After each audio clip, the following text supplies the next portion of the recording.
Hujambo na karibu tena katika siku nyingine ya mwendelezo wa simulizi yetu isemayo Sitausahau usiku ule. Sehemu ya kwanza tuliona familia ya mzee Nyalile ghafla mambo yanabadilika, kwani mzee huyo na mkewe wanauawa kinyama na kundi la watu waliofikia uamuzi huo wakiwatuhumu kwamba ati ni wachawi.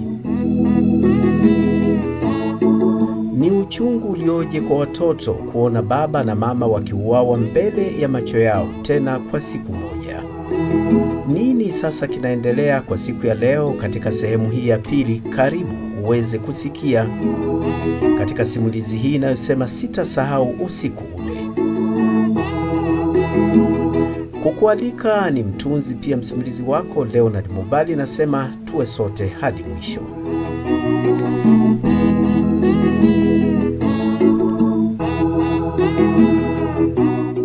Msikilizaji wangu, usiku huo wa balaa, baada ya kumalizika, nuru ya siku nyingine ilionekana, ikiwa ni mwanga wenye aibu kwa waliotekeleza unyama huo.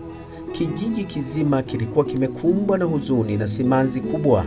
Ndege wa angani waliimba nyimbo zao zilizosikika siku hiyo kwamba hazina furaha kwao kama siku nyinginezo ambazo wamekuwa kiimba.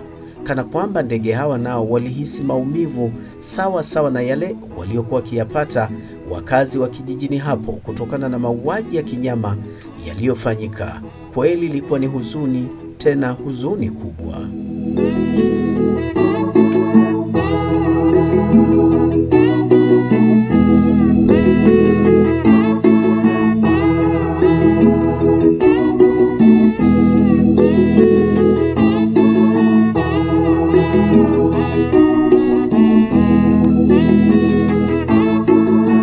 Mbele ya nyumba ya mzee Nyalile, mahala ambapo historia ya familia iliandikwa upya kutoka ile historia iliyojaa ndoto njema za kesho na matumaini kwa familia yote, na kuandikwa historia ya kuhuzunisha, historia iliyojaa uyatima kwa watoto hawa. Watoto wawili, Muliti pamoja na Kalehe, walikuwa wamekaa karibu na jiko lililokuwa halijawashwa tangu usiku wa mauti, nyuso zao zikikosa tabasamu na aina yoyote ya kile unachoweza kukiita furaha usoni pao. Macho yao yalikuwa na ukavu usio wa kawaida kwa watoto wa umri wao. Walikuwa hawalii wala hawana furaha yoyote. Walikuwa wamepitia hatua hiyo ngumu, na sasa wapo kimya, ila mioyo yao inavuja damu ndani kwa ndani.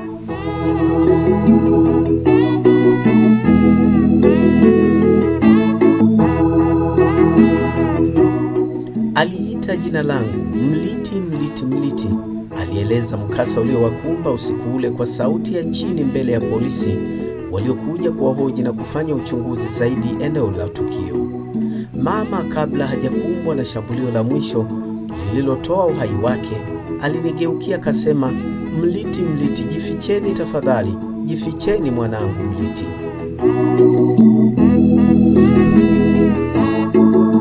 Polisi waliokuwa eneo la tukio walikuwa kimya kabisa, wakikosa neno la kufanya, lakini wapo kazini, watafanya nini? Huku wengine wakitokwa na machozi. Kiongozi wao Inspekta Baraka akiwa ameshikilia daftari lake kwa nguvu kama kujaribu kujizuia tu kulia. Alikuwa na watoto hawa nyumbani kwao. Yeye pia alikuwa na watoto nyumbani kwake, ambapo alichukua picha hii ya unyama uliofanyika akaipeleka kwa watoto wake, na kwamba je, wangejisikiaje kama ingetokea kwao. Kweli alipata uchungu mkubwa na kupania moyoni kwamba iwe mvua iwe jua, waliotekeleza unyama huu tutawapata.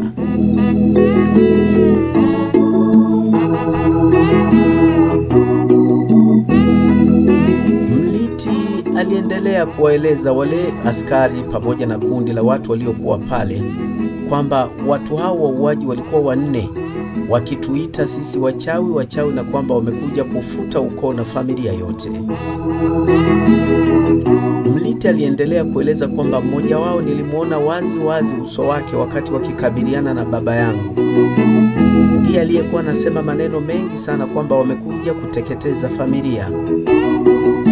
Na ndipo hapo mama aliyekuwa amejeruhiwa vibaya aliponiambia, kimbieni mwanangu.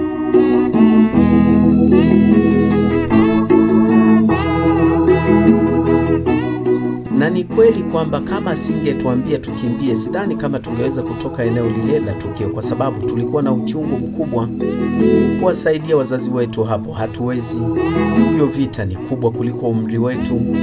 Haikuwa rahisi kabisa, na nguvu hatuna za kuweza kukimbia kuacha wazazi wetu wakiteketea hapo.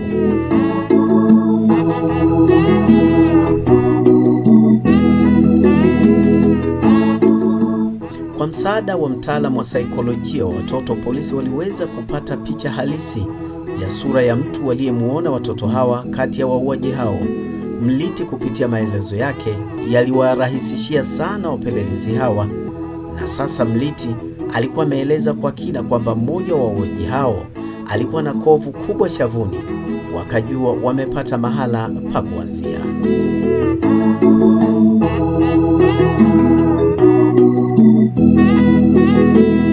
Hata hivyo, viashiria vingine ambavyo vilisaidia ushahidi wa kuwapata wauaji hao ilikuwa ni alama za nyayo kutoka katika eneo la tukio zilizopotelea mitaani huko, zikikatiza karibu na nyumba za watu wa mtaa wa pili na majirani kabisa wa eneo hilo. Lakini pia kuna kitambaa ambacho mmoja wa wauaji hao alijifutia damu na kukidondosha. Polisi wakajua, naam, hapa pia ni ushahidi, patatusaidia kuweza kuendeleza kubaini ama kukamilisha upelelezi wetu.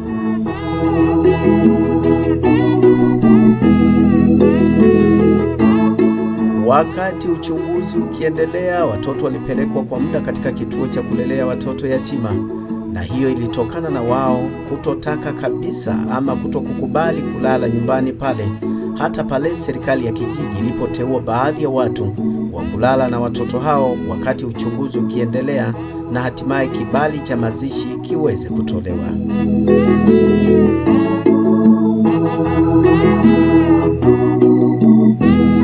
Majirani walianza kuonyesha ishara za majuto na kuhisi hukumu ndani yao, kwani tetesi za kutuhumiana uchawi dhidi ya mzee Nyalile na wale watu waliokuwa na wafahamu zilisikika, na walikuwa na wafahamu kabisa ni nani wanawatuhumu familia hii kwamba ni wachawi, huku wakiwa ulevini huko akiahidi kwamba mwaka huu hautaisha kabla hawajafanya jambo.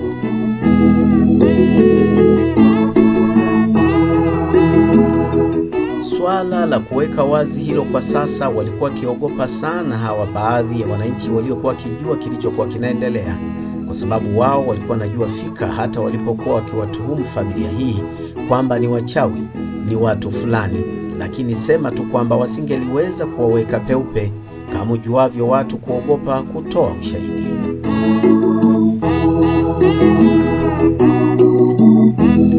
Msikilizaji wangu, hapa kuna taarifa 2-3 ziliongezeka kuhusiana na wauaji hao, na hisi watakamatwa tu, lakini polisi bado hawajazipata taarifa hizi. Bado wanachunguza kwa kuegemea taarifa za mtoto Mliti. Ni jambo la wakati tu, huenda wakabainika. Lakini pia ni huzuni tupu kwa familia hii. Polisi wanaendelea na uchunguzi, na je, watafanikiwa kuwabaini waliofanya unyama huo baada ya kupata ushahidi wa ziada? Na je, ushahidi ambao walio wengi kijijini wanaufahamu watauwasilisha kweli kwa hao wapelelezi? Ni jambo la kusubiri na kuona. Karibu katika sehemu ya 3 ya simulizi hii ya Sitasahau Usiku Ule, ambayo tutakuwa imesheheni mwendelezo wa kile kinachoendelea katika upelelezi huo. Lakini ukumbuke kabisa, mzee Nyalile pamoja na mkewe bado hawajazikwa. Wanasubiri ruksa kutoka kwa polisi, kwani uchunguzi unaendelea. Usisahau kusubscribe channel hii na kulike ili uwe wa kwanza kupata episode mpya kila inapowekwa.